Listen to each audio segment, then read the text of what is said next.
Hey guys, it's MeAdmiralStarks back with another video, and today we're gonna learn how to control these dummies. Yeah, these guys. Quick thinking.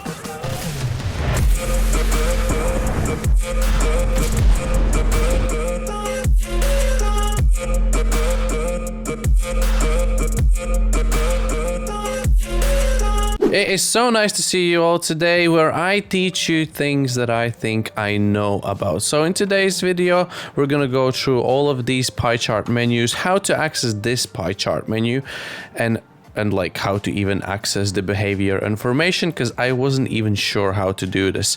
So the first things first, what we're gonna do, we're gonna quickly switch to this guy here. As you can see, I have a radio man in the squad, and he's running around here with his little AI brain. So obviously, you know, you don't have to switch to this guy to be able to call in artillery strike. However, every time you hit key on the keyboard and you call in the RT and you back out from the map, you're always carrying the thing that is on key number 6, at least for me, which is usually a anti-personnel mine or anti-tank mine. And then if you drop your RT and there's a enemy whatever, you need to switch back to your weapon, and it takes time, and it's usually extremely annoying. So now, if you do have a live radio man in your squad, without switching to it, you can hold your Alt key once again on PC and the gamepad, whatever that button was, and the artillery strike should be active. So if you just click on that, you can call in the artillery. This guy is gonna do it for you, and you don't have to change any weapon. So that is pretty cool. Now we're gonna go over to cancel orders, which doesn't really do much at the moment. So if I tell them to stay here, I go around the corner to check what's happening, and I'm like, yes, we are safe to cap. I just go cancel orders, and they're just gonna scramble, scramble, scramble. That is literally the only thing that it cancels. Anything you set up differently, it does not cancel. So yeah, as you can see, we have request ammo grayed out because we do have ammo, and request medical assistance grayed out. So I'm just gonna grab my nice phosphor nade. I'm gonna make sure it pops. I'm gonna get a little bit closer to make sure I get hurt a little bit. Yeah, we did. There we go. Survived just about. And now you can clearly see how smart they are. And now you can just go ahead and Alt request medical assistance in case you have run out of the med kits and for some reason you don't want to switch to another player. For example, you have, let's say I have this gun only on this guy and I want to keep playing with this guy, and I'm out of med kits, so I would just ask my squad to heal me fully. So now the request ammo is slightly weird because you literally need to go through all of your ammo. Much later. You could switch to another guy, but again, the same thing. If you want to really play with this weapon right here, you can see I'm on my last mag, 0 is left, and I still can't use it. Like, I literally need to go down to 0.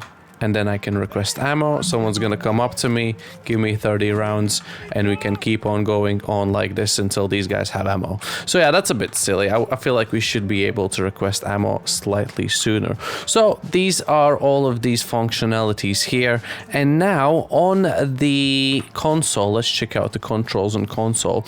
So we have soldier selection menu, which is hold whatever that is to the right side. On PC, it's letter Y, which opens up the whole squad. Like you can see him down here, it opens up in a new pie chart. And if you place your guys in a specific order, for example, in your squad, and you can literally remember which one's which really quickly, this might be slightly more handy for you. For me, I'm alright just switching between the guys, hitting Y key multiple times and checking bottom left corner to see which guy I actually select. However, if you go back to that menu, it reveals the formation and behavior. As default, you have your standard formation, which is just, I don't know, they just run around, do their own thing. And behavior is aggressive, which they always attack enemies. So I'm not gonna select either of those just now. We're gonna have a little look-see at them. So they're just chilling at the standard right now. And if we go to wide, they should spread out as you can see, for example, artillery, bombs coming in, there's a chance some of us actually survive. So if you go back to that, we can click again, close, and now they're going to be stuck to you like an absolute pain in the backside. By the way, selecting these options, you can also see them down here above the squad, these little arrows. For example, these means that we are in a close formation.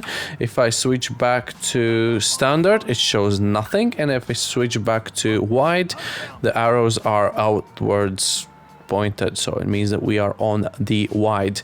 And again, the same thing goes for the aggressive behavior. We can switch down to passive, and your soldiers only fire back if they are attacked, and there's the little bullet icon crossed over, so that means you're on the passive. So we only have aggressive or passive on the formation. We have wide, close, and standard.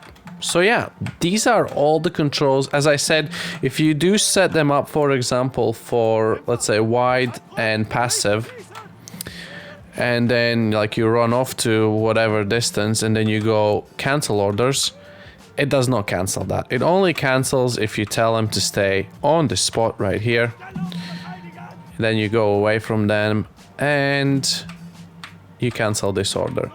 Those are the only orders you can cancel, unfortunately.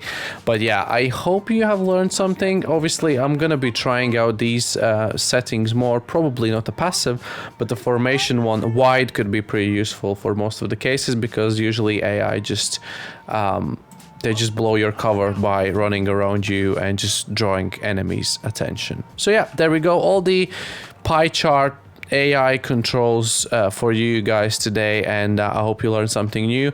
Make sure you like, comment, subscribe, and we'll see you guys in the next one. Bye bye.